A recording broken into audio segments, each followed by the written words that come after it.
अस्सलाम वालेकुम अज़ीज़ तलबा और तालबात, उम्मीद करती हूँ कि आप सब अपने अपने घरों में खैर व आफियत से होंगे।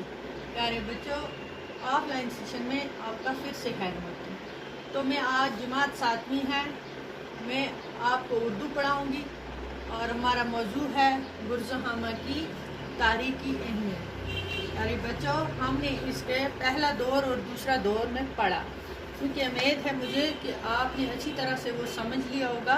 दूसरे दौर में हमने ये पढ़ा था बच्चों, मैं आपको रिपीट करती हूँ कल का, कि बुरज़हामा का दूसरा दौर जब आया उस वक़्त ये मिट्टी के झोंपड़ों में रहते थे।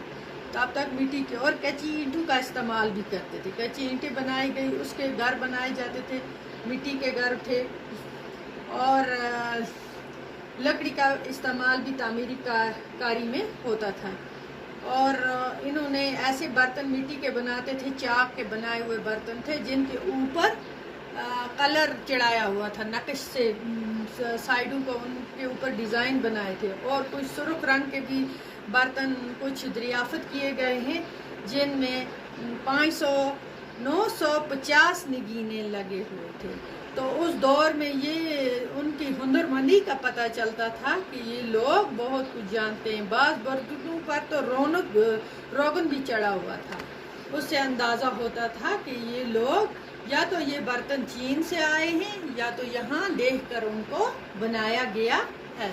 तो आज इसके बाद हम पढ़ेंगे दूसरा दौर आगे। दूसरे दौर में और इन्होंने क्या देखा कि लेकिन दूसरे दौर में ऐसी कब्रें भी मिली उनको उस वक़्त, जो जाहिर करती हैं कि मुर्दों को घरों के आंगनों में दफन किया जाता था। उस वक़्त कब्रों में से जो हड्डियों के ढांचे पिंजरे मिले उनको, उनमें से 4 सीधे की सूरत में दफन किए गए थे।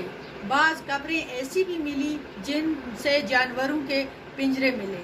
हड्डियों के ये ढांचे कुत्ते, भेड़िए और जंगली बकरी के थे, जंगली बकरी के लगते थे। या तो लोग इन्हें पालते थे, घरों में अंदाज़ा करते थे, या इनके मरने या उनकी बलि चढ़ाने के बाद उन्हें दफनाते थे, या फिर इन्हें बाकायदा इन ही गढ़ों में रखते थे, ताकि ये भी सर्दी और बर्फ बारिश से बच जाए। किनको? जानवरों को या तो घर में पालते थे ये लोग, या उनको बलि के लिए मारने के लिए लाते थे, क्योंकि उनके पिंजरे पाए गए।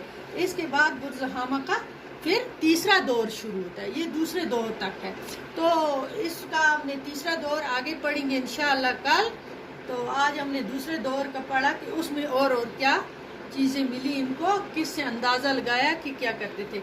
इंशाअल्लाह कल पढ़ेंगे, हमारे पास टाइम कम है। तब तक के लिए खुदा हाफिज़।